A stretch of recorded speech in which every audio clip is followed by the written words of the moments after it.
sant yàlla.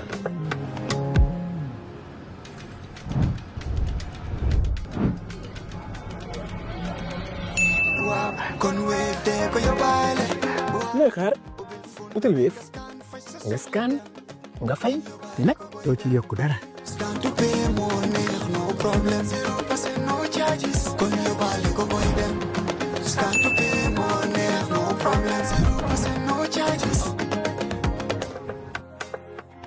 Jar Oil, the company, have filling stations across the country, and our rates are relatively cheaper than anyone else across the country.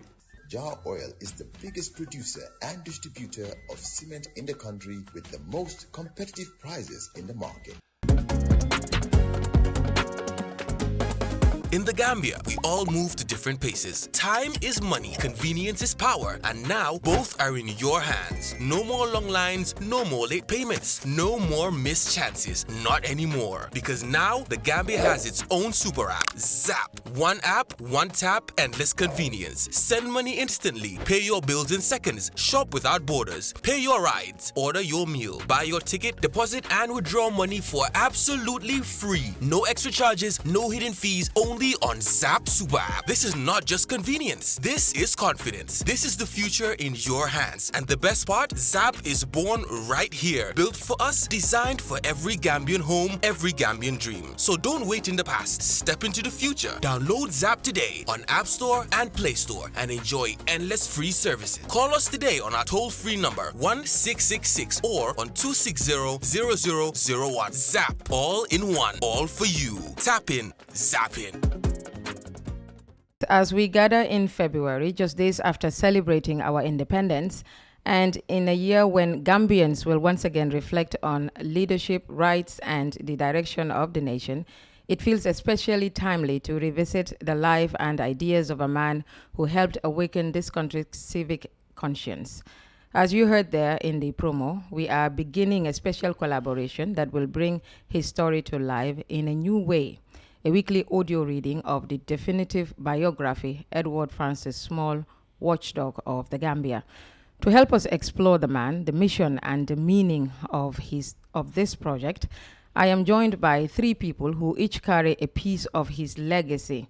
His family representative, Mr. Sola Mahoney, the author of the biography, Mr. Nana Gray Johnston, and civic activist Madi, whose Center for Rights and Justice proudly bears Small's name.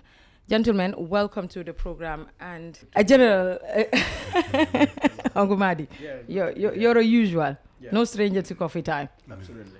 Uncle Nana, Good to be. Am I right in assuming that this is your first time here? With coffee time? Yes. Yes.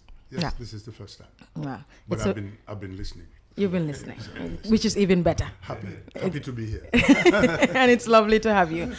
I mean, this is a general question that I'm just going to put out there. Why does Edward Francis Small still matter today? Each of you comes to him from a different angle. Uncle Sola, like I said in my intro, you represent family, and Uncle Nana, scholarship and civic activism. What makes him relevant today, 2026? Well, if I may jump in there. Please, go ahead. The evidence of who he was, what he believed in, and what he did, his life, vis-a-vis his life and the Gambia as an entity, those things speak for him. And we go into the biography. That is why it was important for somebody to record the legacy of this gentleman, and so that we could learn where the issues came from that he took up to make us a nation, and that's his importance. And then the issues he addressed, the issues of injustice, the issues of ending colonialism, the issues of self-respect for the African, and he has crafted his mission in such a way that it needs to be recognized by the Gambians themselves, because that's one nation builder among many who put us on track for 1965. Let me put it just the way. Uncle Sola, why, in your own words, would you say? In terms of why he is particularly important at this time, yes, I'm tempted to respond to that by saying that I think he's a man for all seasons. He will continue to be relevant and appropriate, not just for now. And you could say that this is an important time because we're looking towards the 2026 elections. It's an important time because we're still battling with a new constitution. It's an important time because this is a time of awakening in terms of civic education and activism and so forth. But my own view is that really from time, he has had a huge importance in terms of charting the course of our history. And unfortunately, we're only now beginning to recognize and give him the prominence he deserves. So I think my response would be, yes, this is an important time, but his importance has been there from time, and I think will continue into the future because of the role he played, as Nana has said, in the foundation of our history. That would be my response. Thank you very much, Mr. Mahoney. Mr. Jabate? To connect to what you said, the mission that E.F. Small undertook is 100 years ago today. You realize that that mission is still relevant, about governance, about access to goods and services, about freedom. He said no taxation without representation. We read from Nana's book. And we at E.F. Small Center say we have rephrased that to say, because today we have representation, our people elect their own people, but we say no representation now without adherence to the rule of law, without delivery of goods and services. So that still the mission of E.F. Small in terms of the good governance of the Gambia, in terms of sustainable development, in all what that means, or those things mean, still are relevant. And so for me, that's why the demand is, so relevant, important today, in ways that we've never seen a Gambian speak to those issues. It started with him. The way back then. Thank you very much. And I'd like to go ahead now, Mr. Gray Johnson, and ask, you've described this biography as the definitive account of Edward Francis Small. What gap in Gambian history were you trying to fill when you wrote it? If it's a gap we're filling, then we're talking about knowing about ourselves. Because, the colonial experience is that we were worth nothing. We could contribute. We had nothing to contribute. And when we looked into the woodwork, we realized there were champions there, people who were making our voices heard. But because of where they fell within the colonial structure, they were down at the bottom of the rung, and they were servants, so to speak. Overshadowed by the establishment. And Small said no. Small has always told the Europeans, has always told the establishment, that we have a say in our own lives, we have a say in our own governance. And it is important for there to be room for us to express that. Now, where he beat the colonial establishment in that race is that the colonialists were having good laws and respecting, for example, respecting unions in England.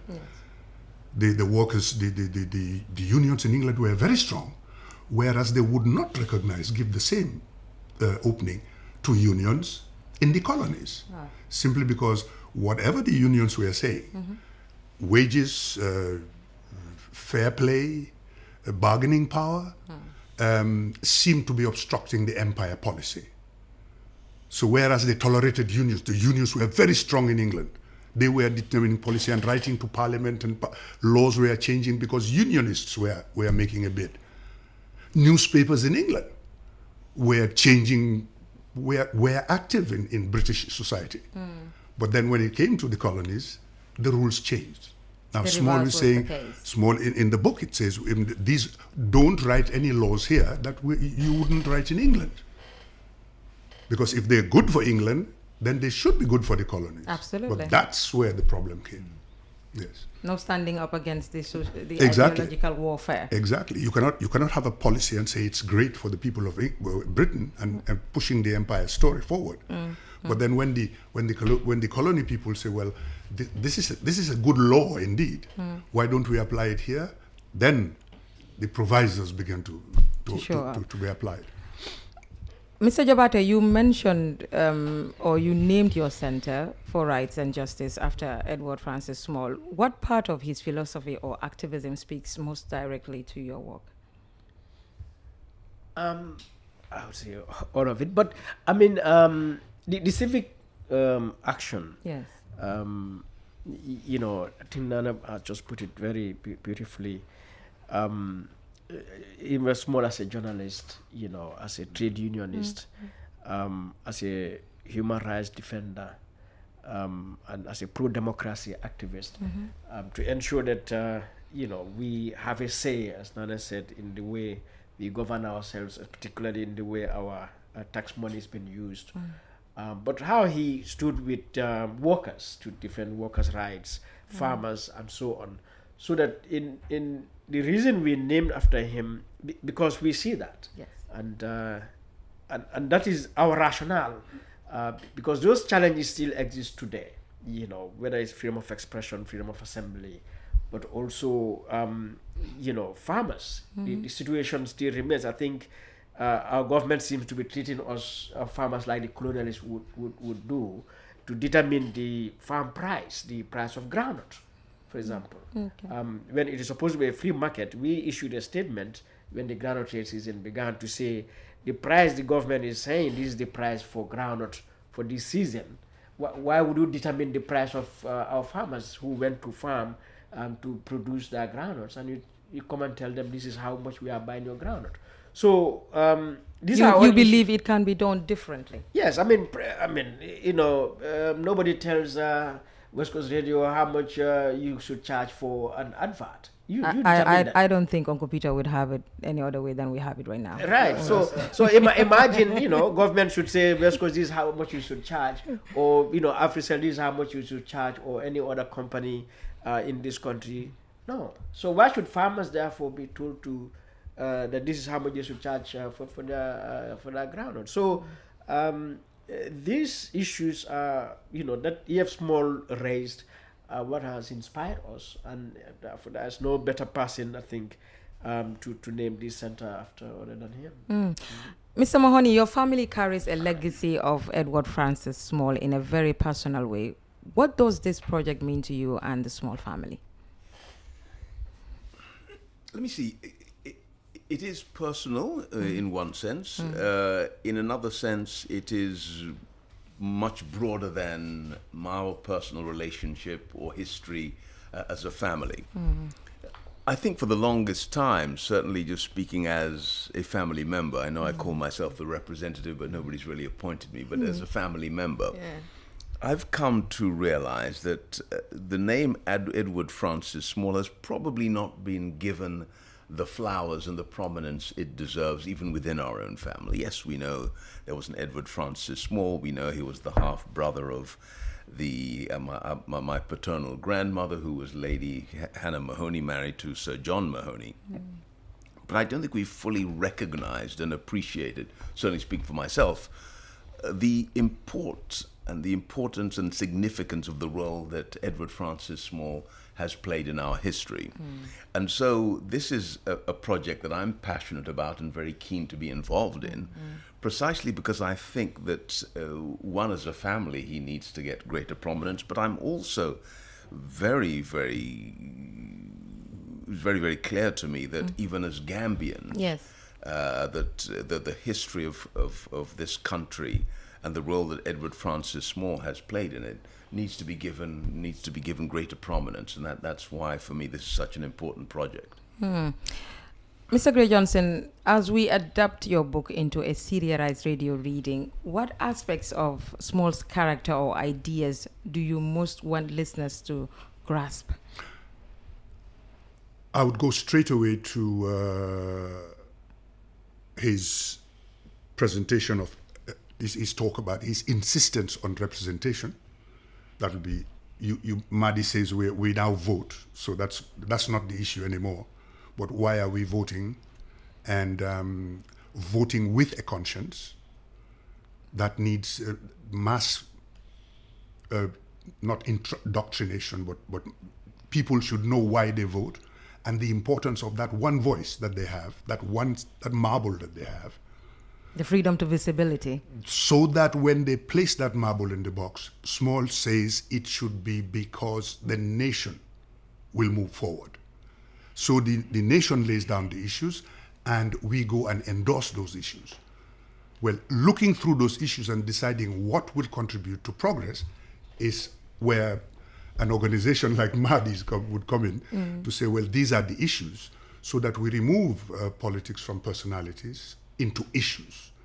Now, let us go back to 1920 and you will see what I mean from the resolutions that came out of the NCBWA meeting in Accra in 1920. The movement led by Small, chief organizer of it, not the chief proposer, he was invited. But when he went there, he quickly took the main position at the head table and look at let's take Resolution 2, for example. A resolution promote unity of purpose of action among West Africans on matters of common interest, and then to establish a university, colleges and academies for the racial education and the diffusion of African history and culture among the masses. Now, University of the Gambia came up in 1999. Yes. Small was saying we should have a university, we should have had a university in 1920.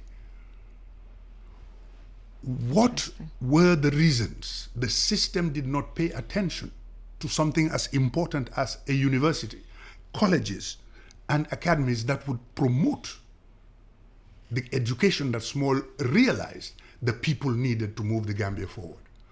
So that we lost 100 years.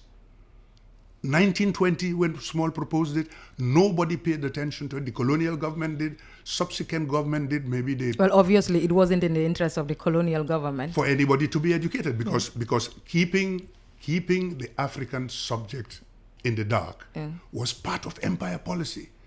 And that's why Small was saying no. And because we needed because he knew universities would be the core center where African minds would be broadened in order to take his mission forward. We did not succeed in building a university in 1999. Imagine the kind of thinking, the characters, the people, the brain power that would have been on the Gambia if the government had said, Mr. Small, yes, you went to Accra, you came back, universities and colleges are important. They are important in England. Yes. Oxford University, yes, 800 years old. Imagine the kind of brain support that those portals of Oxford University had produced for England, which we did not have. And we only started, 27 years ago? Compare University of the Gambia, the potential to contribute to national development over 27 years. Compare that if Gambia had been running a university since 1920. That is the issue. And that's why Small is important in his concerns. Defend land rights of the natives against exploitation of the shape or form, for legislative, municipal, judicial, and land reforms, economic development, self-determination as a West African, and a West African press union. That regard, the man's issues are the burning issues today. 1920, 1917, he was talking about the issues that are pressing us today. That's the beauty of this character. If you don't mind, please go ahead. Because he talked about representation, the importance of it for people to get out of these readings that we'll be coming to here. Yes.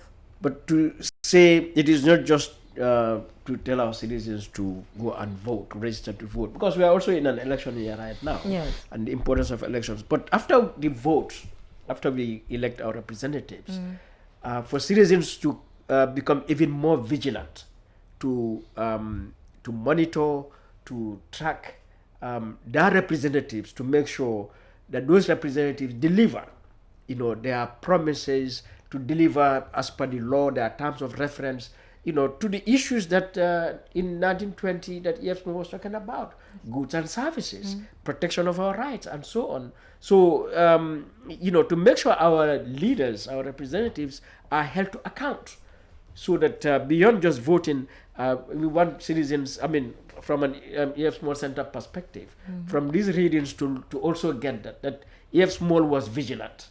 Yes, he was holding leaders accountable in those days, and more so today, it's even more important. Committed and consistent. Seriously. Yes, go ahead, I'm Mr. sorry to jump Mahoney. in. Yeah, Yes, we've heard that's very true. The role that E.F. Smalls played as an activist. We've heard also kind of what he was doing in West Africa, the historical perspective. Yes. But I'd like to suggest that beyond that, we need to be all about telling our own stories.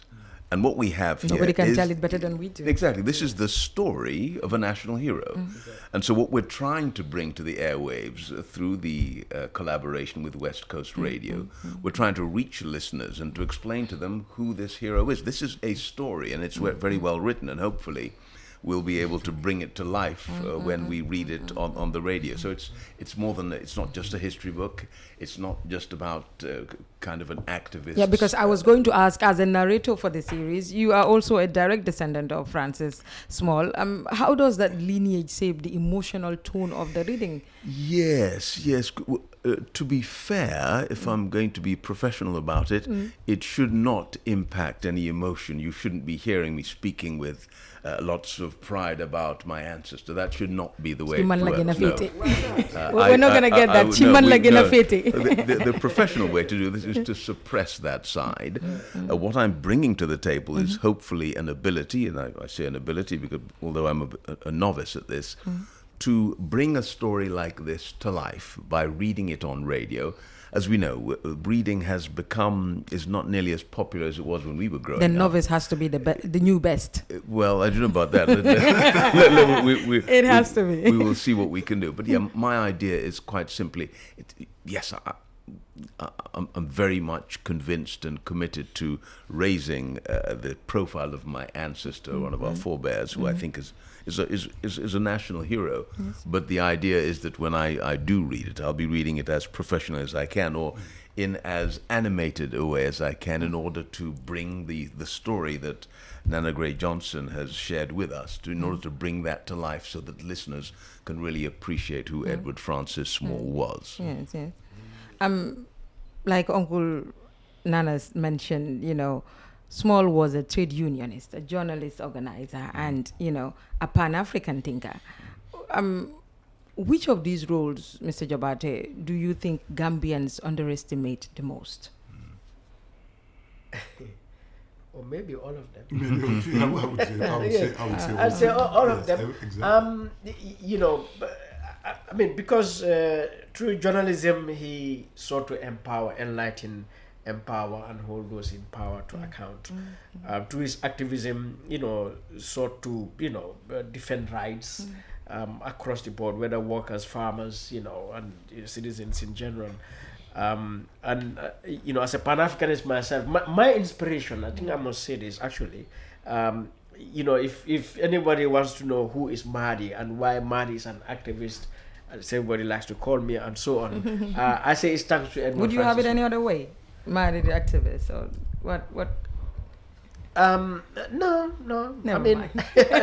That's not the other way. But it all came from Edward Francis Small, since I got to hear about him, when I was, younger, listening to, going to Doi rallies here in Halifa Sallah, Sidia Jata talk about him, but growing up, further and coming across certain books, one of them actually written by a Gambian. What do you name us again? Jebes Langley. I must have been in sixth form. Ayo Jebes Langley. Dr. Ayo Jebes Langley. Sixth form, my first year university. That sort of consolidated my transformation completely. And I said, okay, my doubts are cleared. My path is set. This is, inspiration I needed. Yeah. So I think Gambians need to, attune themselves to all of these aspects of E.F. Small. as a journalist, as a Pan-Africanist thinker, as a civic, activist and pro-democracy activist, because these are all relevant for us. Yes. Yeah, these are all relevant for us. It's unfortunate though, overall, we don't know about him, I would say not just within the family, as Sola was saying, but the generality of Gambians. When we named, issued, announced the creation of EF Small Center, I got calls. I mean, one elderly Gambian, in fact, thought it's named after some white man. And because said, I remember they changed the name RVH to Edward Francis Small Teaching Hospital, and there wasn't much public education as to what's behind the name and the change. So I guess some people thought, okay, maybe Jammeh named this after some white man or something like that. And I believe that thought was not in isolation. Yeah. So when we came now to name, take the same name, and with our statement.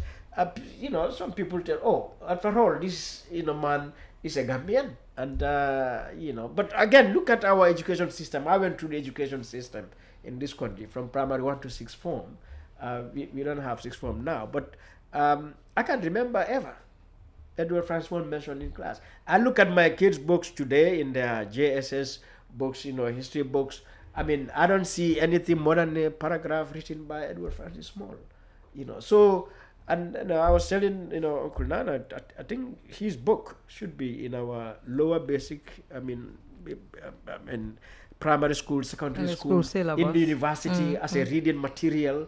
Our whole history needs to be rewritten so that, EF Small and all those who played that role in our history. Yes. Because at the end of the day, Aji, for all of us, from the family level to the society level, we have milestones, individuals. A lot of us, if we say, who is your mentor, they will say, my mother, my father. Yes. But that's at a family level. Some would say somebody in my village, in my community, in my region, and so on.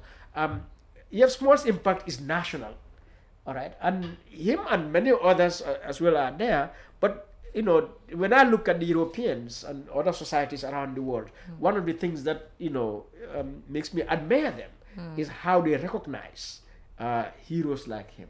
Yes. Yes. And that leads me to ask, because we're here to change the narrative, like you pointed out there. This project brings together the author, the broadcaster, the family, and a civic rights institution. Why is this joint custodianship important? I was going to say probably, but yes, they answer that. I will share with you my own view on this thing. Please, go ahead. It's not so much the custodianship, but it's, I think, a fairly unique collaboration. In the Gambia, yes, we have partnerships, two people getting together, but it's rare that you will find 4 different institutions collaborating on something that is of no financial benefit to anybody. This is just 4 different organizations, including your own, by the way, West Coast Radio, which is providing us this platform pro bono. The 4 of us have come together and decided, look, this is important enough. This is, to some extent, our contribution to, call it the national discourse, call it to educate my generation. Indeed, and the generations coming after us. And we just thought this is an important initiative. So for us, this collaboration is historic in that sense. Custodianship suggests that we're going to own. In fact, the idea is that we've come together. We are, the 4 of us are reasonably responsible and mature individuals who should be able to manage this process. And hopefully the outcome of it will be a very positive one in terms of getting the name and the story of Edward Francis Small out there into the public and amongst your listeners. As you mentioned, the radio being in partners in this collaboration, like you said, or partnership, what would you say the radio offers, in distributing or transmitting? Oh my this, goodness me! that I can other answer platforms that. cannot. I mean, we live in a day where there is a lot of destractive Well, I'll tell you, mediums and platforms out there. Well, very clear to me. Please go ahead. Let me speak for you. Please. Your radio. Yes. Your central, your broadcasting. We put the issues together. Yes. You broadcast it. Yes. Madi is the, you called him the activist when we started? Yes. Yes? Yes. Well, and he, in his activism, he tells the people where to look. Yeah. And that is what collaboration is all about. The book has been written, the griot has spoken, the information is there. Madi says this is the way to use the information. Where do we go to let the people know that the information is at their fingertips, is within earshot? We come to West Coast Radio. That's how important you are in this. And you take the message further. If I may. Please go ahead. Having been somewhere near the genesis in my discussions with Peter, it's not just West Coast Radio. The fact is that it's going to be part of Coffee Time with Peter Gomez, which we know, as far as radio shows in this country are concerned, there's nothing even close. There's nothing even close in terms of its reach, in terms of a morning drive-in program. Thank you. But in addition to that, what we also know is that this is then diffused across the airwaves through social media, through YouTube, through WhatsApp groups. And so, frankly, if you wanted to get maximum reach, I'm not sure you can do much better than getting on the Coffee Time with Peter Gomez show. I think that's the reality. And I think that's, in addition to being West Coast Radio, it is specifically the role, the position that Peter has offered us, because at some point I thought maybe you'd give us a slot somewhere in the evening. The fact that he saw it as so important that he wanted to give it the prominence that his show carries and give us a slot 9 to 9:30 every Thursday morning, I think that is the tremendous and frankly invaluable contribution that you as a radio station bring to this enterprise. Thank you very much.